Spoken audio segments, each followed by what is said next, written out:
Chapter 5, The Game of Life. I can easier teach 20 what were good to be done, than be one of the 20 to follow mine own teaching. Shakespeare. With this confession off my mind, I will now teach you how to play the game of life.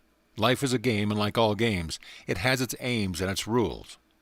In the little games that men concoct, such as cricket, tennis, baseball, football, and so on, the rules may be changed from time to time. After the changes are agreed upon, man must learn the new rules and play the game within the framework of the accepted rules. However, in the game of life, the rules cannot be changed or broken. Only within the framework of its universal and everlasting fixed rules can the game of life be played.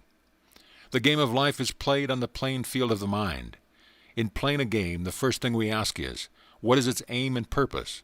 And the second, what are the rules governing the game? In the game of life, our chief aim is towards increasing awareness, an awareness of things of greater significance, and our second aim is towards achieving our goals, realizing our desires. As to our desires, the rules reach only so far as to indicate the way in which we would go to realize them, but the desires themselves must be the individual's own concern.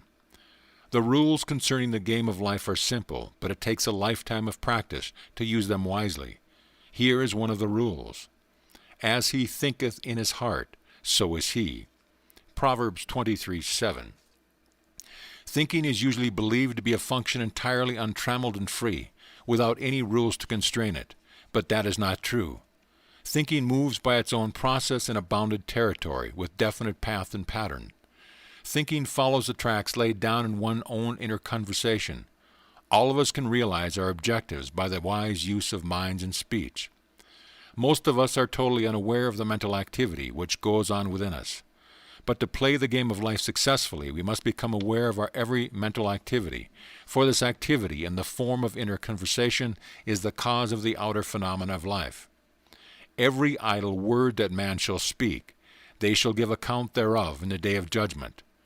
For by thy words thou shalt be justified, and by thy words thou shalt be condemned. The law of the word cannot be broken. A bone of him shall not be broken. John 19:36. The law of the word never overlooks an inner word, nor makes the smallest allowance for our ignorance of its power. It fashions life about us as we, by our own inner conversations, fashion life within ourselves. This is done to reveal to us our position on the playing field of life. There is no opponent in the game of life. There is only the goal. Not long ago I was discussing this with a successful and philanthropic businessman. He told me a thought-provoking story about himself.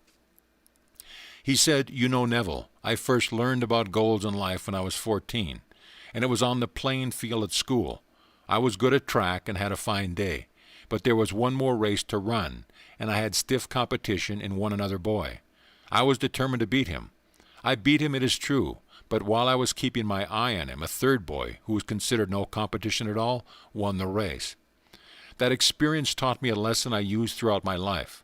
When people ask me about my success, I must say that I believe it is because I have never made making money my goal. My goal is the wise, productive use of money." This man's inner conversations are based on the premise that he already has money, his constant inner question, the proper use of it.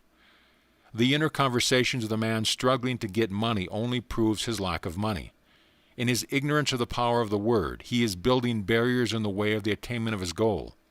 He has his eye on the competition rather than on the goal itself.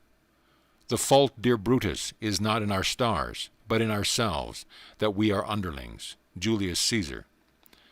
As the worlds were framed by the word of God, so we, as imitators of God, as dear children, create the conditions and circumstances of our lives by our all-powerful human inner words. Without practice, the most profound knowledge of the game would produce no desired results. To him that knoweth to do good, that is, knoweth the rules, and doeth it not, to him it is sin. In other words, he will miss his mark and fail to realize his goal. In the parable of the talents, the master condemnation of the servant who neglected to use his gift is clear and unmistakable, and having discovered one of the rules of the game of life, we risk failure by ignoring it. The talent not used, like the limb not exercised, slumbers and finally atrophies. We must be doers of the word and not hearers only. Since thinking follows the tracks laid down in one's own inner conversation, Not only can we see where we are going on the playing field of life by observing our inner conversations, but also we can determine where we will go by controlling and directing our inner talking. What would you think and say and do were you already the one you want to be? Begin to think and say and do this inwardly.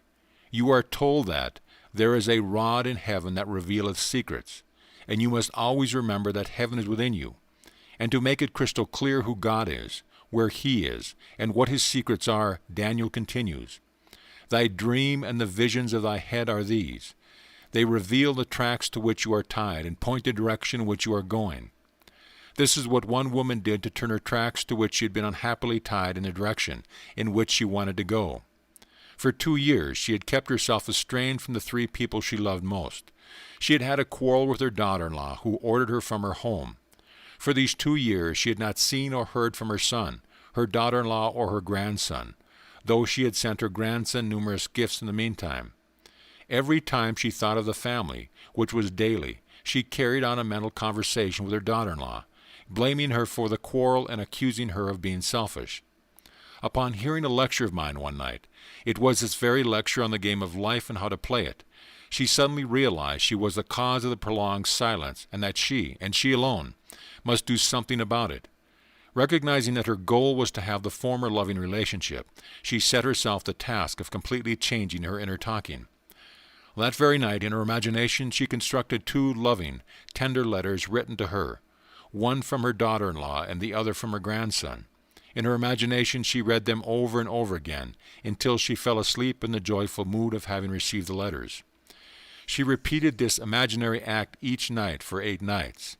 On the morning of the 9th day she received one envelope containing 2 letters, one from her daughter-in-law, one from her grandson. They were loving, tender letters inviting her to visit them, almost replicas of those she had constructed mentally. By using her imagination consciously and lovingly, she had turned the tracks to which she was tied, in the direction she wanted to go, towards a happy family reunion. A change of attitude is a change of position on the playing field of life. The game of life is not being played out there in what is called space and time. The real moves in the game of life take place within, on the playing field of the mind. Losing thy soul again to find. Rendering toward that goal, they separate mind. Lawrence Hausman. End of chapter.